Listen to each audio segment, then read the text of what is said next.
हैं Stokes law. So Stokes law was enunciated by English physicist George G. Stokes. So let's discuss Stokes law.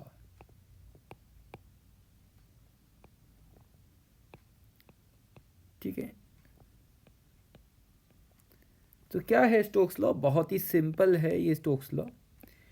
According to this law, जो भी viscous force है, resisting force है, अगर किसी sphere पे लगता है, और ऐसा स्फेयर जो sphere due to the gravity किसी फ्लूइड में गिर रहा है, ये कोई आपका स्फेयर है आर रेडियस का, इसकी डेंसिटी आप कुछ मान सकते हैं, मान लीजिए इसकी डेंसिटी रो है, कुछ मास है इसका ये, और ये अंडर द ग्रेविटी मान लीजिए किसी फ्लूइड में एंटर कर रहा है. ठीक है, तो इस फ्लूइड पे जो इस फ्लूइड की वजह से इस स्फेयर पे जो विस्कस फोर्स लगेगा वो होगा 6 पाई ईटा आर वी. ये है स्टोक्स लॉ, जहाँ पे वी वेलोसिटी है, ईटा कोफिशिएंट ऑफ विस्कोसिटी है, आर रेडियस है, ठीक है, और एफ है हमारा विस्कस फोर्स.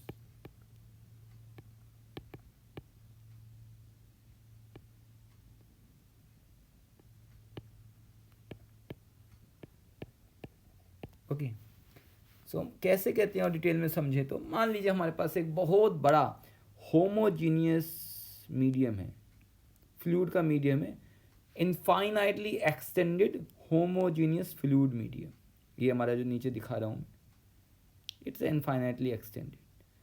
ठीक, अनंत तक फैला हुआ एक द्रव्य है, एक फ्लूइड है, और इसके अंदर कोई एक स्फेरिकल बॉल इसके अंदर गिर रही है ना, ड्यू टू द ग्रेविटी. और मान लीजिए कि जो ये हमारा फ्लूइड है जो फैला हुआ है, इसकी डेंसिटी सिग्मा है, और जो बॉल गिर रही है उसकी डेंसिटी रो है. ठीक है, तो जब ये गिरती है बॉल, तो ये गिर रही है वेट की वजह से, mg की वजह से, और जब ये अंदर आ जाती है, अंदर गिरने लगती है, तो इस पर एक तो बायंड फोर्स लगता है ऊपर की तरफ, और एक ये विस्कस फोर्स लगता है जो इसके वेट को बैलेंस कर लेते हैं, और जिसकी वजह से ये फिर एक कांस्टेंट टर्मिनल वेलोसिटी से गिरने लगती है. ठीक है, तो स्टोक्स लॉ हमेशा तभी वैलिड होगा जब हमारा जो भी फ्लूइड है वो बहुत ज़्यादा फैला हुआ है, होमोजीनियस होना चाहिए, और इनफाइनाइटली एक्सटेंडेड मानते हैं. ज़्यादा मतलब जो भी बॉल, जो भी ऑब्जेक्ट गिर रही है उसके कंपैरिजन में ज़्यादा होना चाहिए, और जो भी हमारी जो बॉल है वो स्फेरिकल ही होनी चाहिए ना. स्फेरिकल के लिए हम ये लेते हैं. इसका प्रूफ हम डायमेंशन एनालिसिस से कर सकते हैं, जो आपने फर्स्ट चैप्टर या सेकंड चैप्टर में किया होगा. So I am not going to proof this. So generally ये सभी small, smooth, slowly moving objects के लिए, होमोजेनियस फ्लूइड के लिए वैलिड है ना. अच्छा, अब इसके अंदर एक बहुत ही अच्छी चीज़ आती है स्टडी करने के लिए, वो आता है टर्मिनल वेलोसिटी. यहीं पे देख सकते हैं हम चाहे तो, टर्मिनल वेलोसिटी.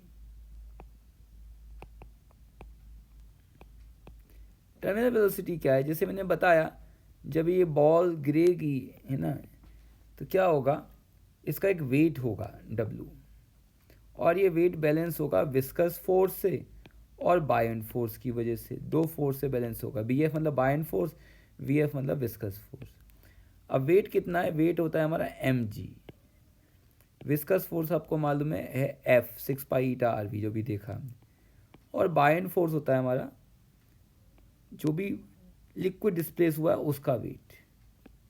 ठीक है, तो mg को लिख सकते हो density into volume. Density rho है, वॉल्यूम में 4/3 पाई आर क्यूब. ओ जी आएगा यहाँ पे. एफ हमने देखा स्टोक्स लॉ से 6 पाई ईटा आर वी, और एम डैश होगा जो लिक्विड डिस्प्लेस हुआ है, क्योंकि लिक्विड का या फ्लूइड का जो डेंसिटी हमने सिग्मा मानी है, तो सिग्मा इंटू वॉल्यूम ये करेंगे 4/3 पाई आर क्यूब जी. ठीक है, तो हमारे पास चीज़ें आ गई, ये हमारा वेट हो गया, ये हमारा बायएंड फोर्स हो गया, और ये हमारा विस्कस फोर्स हो गया। अब हमें निकालना क्या है, हमें टर्मिनल वेलोसिटी में वी निकालना है। तो इसको एक साइड रखते हैं, बाकी दो चीज़ों को एक साइड ले आते हैं। तो rho 4/3 pi r cube g minus, इसको इधर ले गए ना, minus sigma 4/3 pi r cube g is equal to 6 pi eta r v. ठीक है, मैं एक एक स्टेप्स कर रहा हूँ। मैं लेफ़्ट को राइट में और राइट को लेफ़्ट में ले जाता हूँ ताकि थोड़ा सिंपल लगे ये। वैसे तो सभी लोग जानते हैं, ये कोई बहुत बड़ी बात नहीं है, बट फिर भी कुछ स्टूडेंट्स के लिए मैं एक एक स्टेप्स कर दे रहा हूँ ताकि पेन भी ना चलाना पड़े आप लोगों को। तो 6 पाई ईटा आर को मैं कॉमन ले लेता हूँ, वी को अलग ले लेता हूँ। ठीक है, और इसको मैं नीचे ले जाऊँगा उधर, और यहाँ पे 4/3 पाई आर क्यूब जी को कॉमन ले लेता हूँ मैं।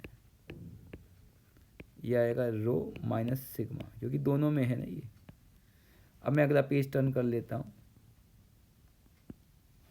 तो v कितना हो गया हमारा 4/3 pi r cube sigma rho minus sigma, और अपन में आ गया हमारे पास 6 पाई ईटा आर, जो मैं यहाँ से लेके आया था, लेफ्ट हैंड साइड से।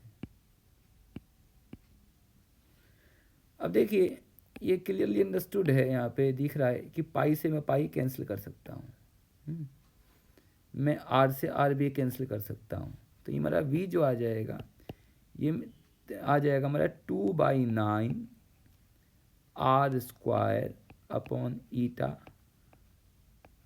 रो माइनस सिग्मा।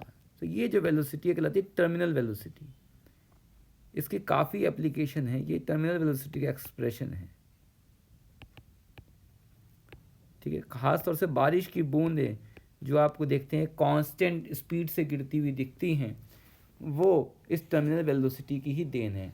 और साथ ही साथ आप देखते हैं जो इलेक्ट्रॉन का चार्ज आपको मालूम है आज की डेट में 1.6 × 10⁻⁹ कूलाम, जो कि milk and soil drop experiment से पता लगा था, वो भी टर्मिनल वेलोसिटी से ही पता लगाया गया था। ठीक है, तो आज के लिए इतना ही, फिर हम डिस्कस करेंगे और कुछ इंटरेस्टिंग चीज़ें।